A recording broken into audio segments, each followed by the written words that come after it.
She was born and lived in a town called Vodina. Voda being water, Vodina being a lot of water. Edison was way up high, and there were a lot of little gardens, about the size of a lot, I think.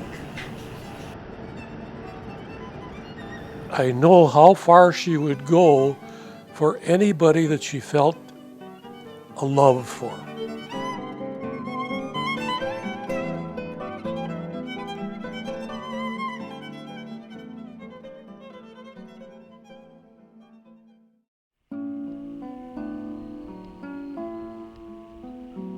My sister, every time she wrote a letter to my father, we want to come to America, we want to come to America, and that's why we came, really. As to what made Tati leave, all he knew is that there was no life where they were living, and so therefore he had to try. Once he got here, obviously the conclusion was they all wanted to come and join him. Everything in America was beautiful. Everything was good. Everybody was talking about America then. And it was, as I say, the land of opportunity, golden opportunity. I think that was very important.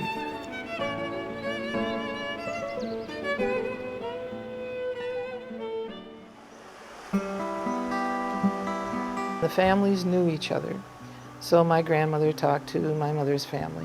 My father, of course, had written home to his mother saying that he would like to have a young woman brought over to be his wife. My dad's mother arranged the marriage in Macedonia, and the first time my mother saw my dad was when she got to Ellis Island. They came in a day later than they were supposed to come in, and the quota was filled. And it was okay for my grandmother and 2 aunts to get off because my father was there and they were relatives. But my mother was not a relative of anybody. My mother lied like hell. She made them think that she was adopted. The only reason we stayed over there a whole month was because of her. They probably would have sent her back.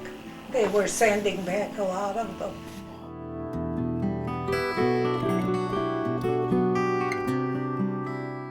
They'd never seen each other before she got here. They'd never met. But that was standard practice, though, in those days with them. Part of the culture. He worked at all these jobs, and he got to Minneapolis, and he loved it because of the water. Because if you have been to Macedonia, there's water. Shortly after Alex was born, my uncle and my dad bought a little farm, truck farm.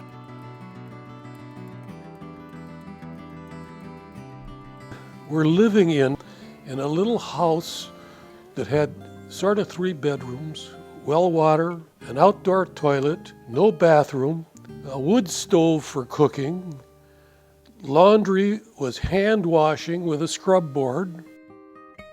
They grew peas, radishes, tomatoes, carrots, beets, and peppers. Oh yeah, lots of peppers.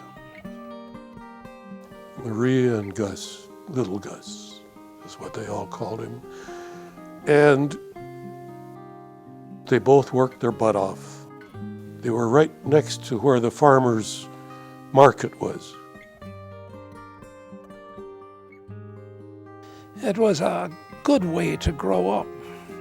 The arguing and the noise was mostly, and they argued. Geez, they would argue over pinochle, they'd argue over politics. I thought that was the way every family lived.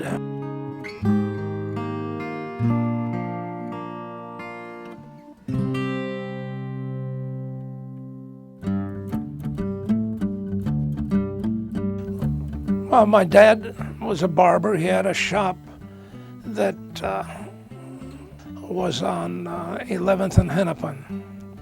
It's a haircut and a shave, and that's all they ever did in the barber shop. They did a lot of shaving. My dad was a very stubborn barber.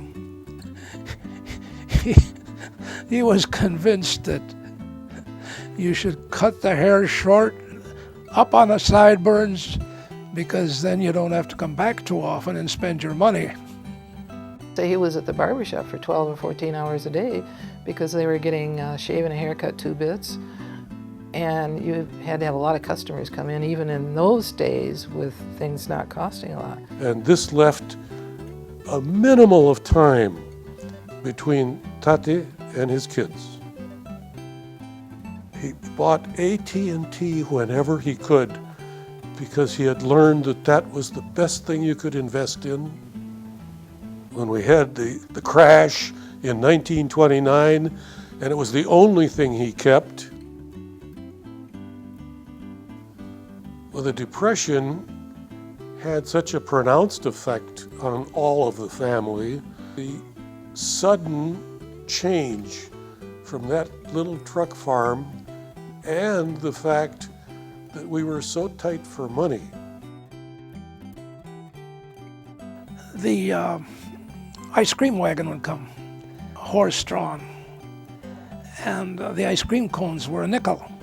And we would be able to buy an ice cream cone maybe twice a year.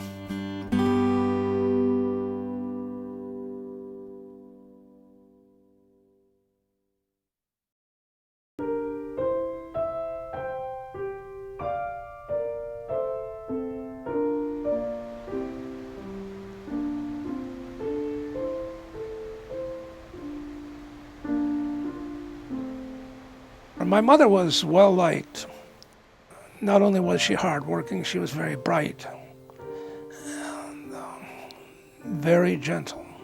She must have had a backbone of steel, however, because living in that situation was tough.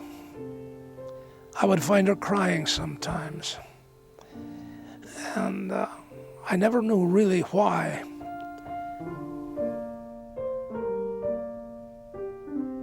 She would never express dissatisfaction in a manner that you could really understand it. But the fact of how she got along with my Aunt Athena, even though they would argue and disagree on all kinds of things, never pissed off at each other. She was typical mother. The kind mother, the mother whose thoughts were of her children, not of herself. Her children, the near family, and the fact that things really did run pretty good. Those are the things that she seemed to like most. Her understanding of the human failings and being able to live with them gracefully. And I think that a lot of how the character is built in children comes from their mother. The fact that she could pretty much calm things down when people were getting upset with each other.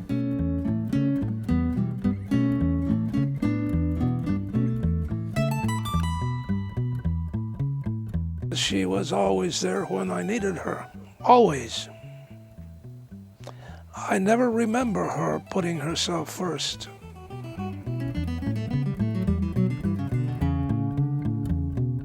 Alex was a guy who fit in. He was a good student, and I would say, a rebel, but I had my own drum to walk by.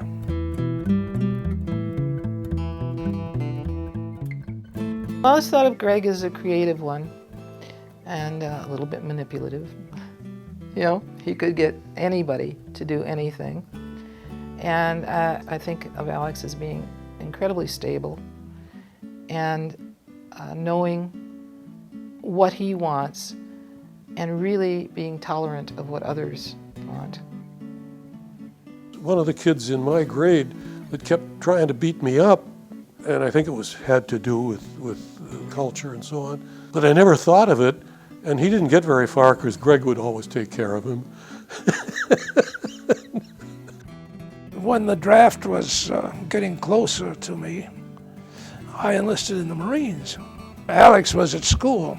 So therefore I went to school and learned radio and radar.